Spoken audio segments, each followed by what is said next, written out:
మేము ఇప్పుడు కాదండి గత 15 రోజుల నుంచి మా నిరసనలు ఏదో ఒకలాగా తెలుపుతూనే ఉన్నాం గవర్నమెంట్‌కి. ఫస్ట్ మేమేం చేసినాం రిక్వెస్టింగ్ మోడ్‌లో ఎళ్ళినాం. వద్దు మేము రోడ్ల మీదకి రావాల్సిన అవసరం లేదు మాకు చదువుకునేటోళ్ళం అని చెప్పి రిక్వెస్టింగ్ వేలో వెళ్తే మినిమమ్ రెస్పాన్స్ లేదు గవర్నమెంట్ నుంచి.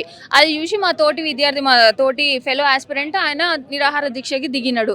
దిగి ఇప్పటికి 6 రోజులు అవుతుంది. ఇప్పటికి కూడా గవర్నమెంట్ ఎందుకు స్పందించట్లేదు అనేది మాకు అర్థం కావట్లేదు. అంటే మరీ ఇంత నిర్లక్ష్యం ఎందుకు గవర్నమెంట్‌కి? అంటే ప్రాణాలతో కూడా ప్రాణాలు పోయినా కూడా లెక్క చేయరా? అంటే తెలంగాణ తెచ్చుకునేటప్పుడు ప్రాణాలు పోయినాయి. ఇప్పుడు కూడా పోతే పోయినాయి అనుకుంటున్నారా?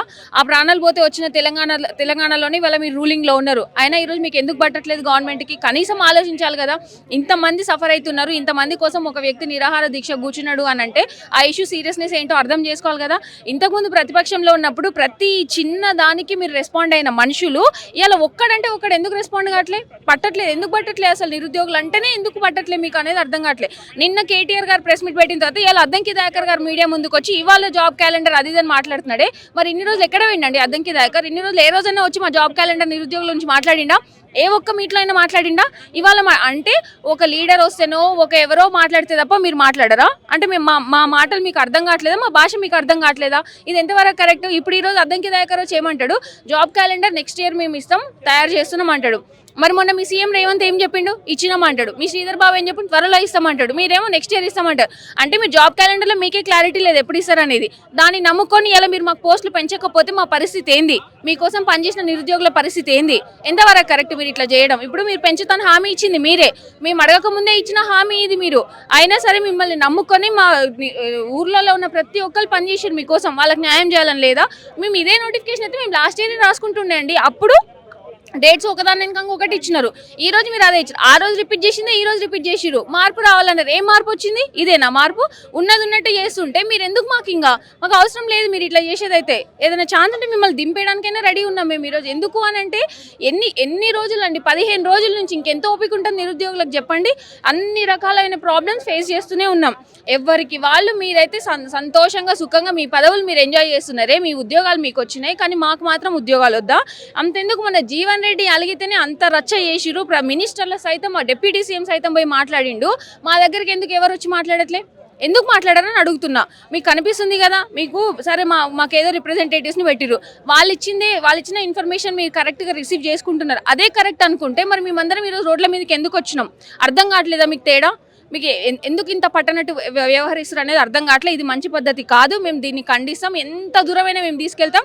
ఆఖరికి చెలో ఢిల్లీ కూడా మేము తీసుకెళ్తాం. రాహుల్ గాంధీ ఆ రోజు అశోక్ నగర్ మా కోసం వచ్చింది కదా, ఈ రోజు మా డిమాండ్లు ఎందుకు తీర్చామని మేము పోయి ఢిల్లీ జంతర్ మంతర్ ముందు కూర్చొని మేము దీక్షకు సిద్ధపడినాం. ఈ రోజు నిరుద్యోగులంతా కూడా ఒక పక్కన దీక్ష చేస్తూ ఉన్నారు. ధర్నా చౌక్లో ధర్నా చేయడం జరిగింది. నిరుద్యోగ దీక్ష కాస్త రాజకీయ దీక్షగా మారిపోతా ఉన్నది అనేటిది కాంగ్రెస్ పార్టీ వాళ్ళే ఆరోపిస్తా ఉన్నారు. ఎందుకంటే మొన్న చూసుకోవడం జరిగింది, మీరు ధర్నా చౌక్లో ధర్నా చేస్తూ ఉన్నటువంటి సందర్భంలో బీఆర్ఎస్ పార్టీకి సంబంధించినటువంటి లీడర్లు మీకు సంఘీభావం తెలపడం, నిన్న మీరు కేటీఆర్ను కలవడం, ఇదంతా ఈ వెనకాల ఒక బీఆర్ఎస్ పార్టీకి సంబంధించినటువంటి నాయకులే మీతో ఇట్లా ప్రేరేపించి ఇట్లాంటి కార్యక్రమాలు చేపడతా ఉన్నారు. ప్రభుత్వం ఏర్పాటు కేవలం 6 నెలల టైంలోనే వీళ్ళందరూ నిరుద్యోగులు రోడ్ల మీదకి రావడానికి కారణం బీఆర్ఎస్ పార్టీ లీడర్లే అని చెప్పేసి వాళ్ళు చేస్తూ ఉన్నారు.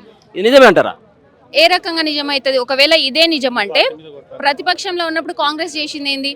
కాంగ్రెస్ కూడా మమ్మల్ని రెచ్చగొట్టి రోడ్ల మీద తీసుకొచ్చినావు కదా, మీకు మేమున్నాం, ఏ రకమైన సపోర్ట్ చేస్తామని మీరు చేసిరు కదా. అంటే మీరు ఆ రోజు చేసింది కూడా తప్పే కదా. మీరు చేసినప్పుడు ఈ రోజు వాళ్ళు చేయడంలో తప్పేముంది? ఇక్కడ మేము ఒక పార్టీని సపోర్ట్ చేస్తున్నామని కాదు. అంటే ప్రతిపక్షంలో ఇప్పుడు మీరు రూలింగ్లో ఉన్న వాళ్ళు రెస్పాన్సిబుల్గా ఫీల్ అయ్యి మీరు చేసి ఉంటే మేము ఎందుకు అపోజిషన్ దగ్గరికి పోతాం? సింపుల్ లాజిక్ అండి. ఎందుకు పోతాం? మాకు పోవాల్సిన అవసరం ఏంది? అంటే మేము అందరం ఏం పని లేక ఇంతమంది ఫేమ్ కోసం సమయం కావాలనేది వేరే విషయాల్లో వెల్ఫేర్ స్కీమ్స్ వాటిలో నువ్వు సమయం అడుగు. ఇది ఇమీడియట్ గా చేయాల్సిందే. నువ్వు సమయం తీసుకుంటావు. మరి మా ఏజ్ ఏం కావాలి? నువ్వు 1 year తీసుకుంటావు, మా 1 year పోతుంది, తిరిగి తెచ్చిస్తావా? నువ్వు నాకు తెచ్చిలేవు కదా. It's all about age factor ఉంది ఇక్కడ. ఉన్న 20, 25, 26 ఏళ్ళు ఉంటే పర్వాలేదు, 40 ఏళ్ళు కూడా ఉన్నారు. ఇంకెన్ని రోజులు వేచి చూడాలి చెప్పండి? మీకు తెలుసు ఇష్యూ సీరియస్నెస్ తెలుసు, ఇమీడియట్ గా చేయాల్సింది ఇది అని తెలుసు, అయినా నిర్లక్ష్యం వహిస్తున్నారు. అంతేందుకు పక్క రాష్ట్రంలో మరి చంద్రబాబు నాయుడు కూడా నాకు సమయం కావాలి, నేను సంతకం పెట్టాను అనలేదే. ఆయన సంతకం పెట్టాడు కదా, మరి ఆయనకు సమయం అవసరం లేదు. ఆయన కూడా ఇప్పుడే ఫామ్ చేసింది కదా గవర్నమెంట్. నీకు 6 నెలలు టైం ఇచ్చినాం మేము. ఇంకా నీకు సమయం కావాలి అనుకున్నప్పుడు నువ్వు కొంచెం సమయం తీసుకొని తీరిగ్గా డేట్స్ ఇవ్వాల్సింది. హడావుడికి ఎందుకు ఇచ్చినావు? అదే నోటిఫికేషన్కి ఎందుకు పెడుతున్నావు? ఆ రోజు మాకు సపోర్ట్ చేసిన పెద్ద మనుషులందరూ ఇలా ఎక్కడ పోయినరు? ఈ రోజు కాంగ్రెస్ గవర్నమెంట్ ఇదే కరెక్ట్ అని సపోర్ట్ చేస్తున్నారు కదా.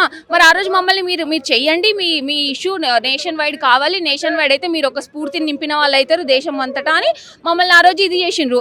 మరి దాన్ని ఏమన్నా దాన్ని రెచ్చగొట్టడంలేమా? ఈ రోజు మీరు ఎందుకంటే కేవలం మాకు అనిపించేది ఏంటంటే మేము ఏం చేసినా ఈ పార్టీ వాళ్ళు చేపించారు ఆ పార్టీ వాళ్ళు చేపించారు అని ముద్రలు వేస్తే అది డీవియేట్ అయిపోతుంది.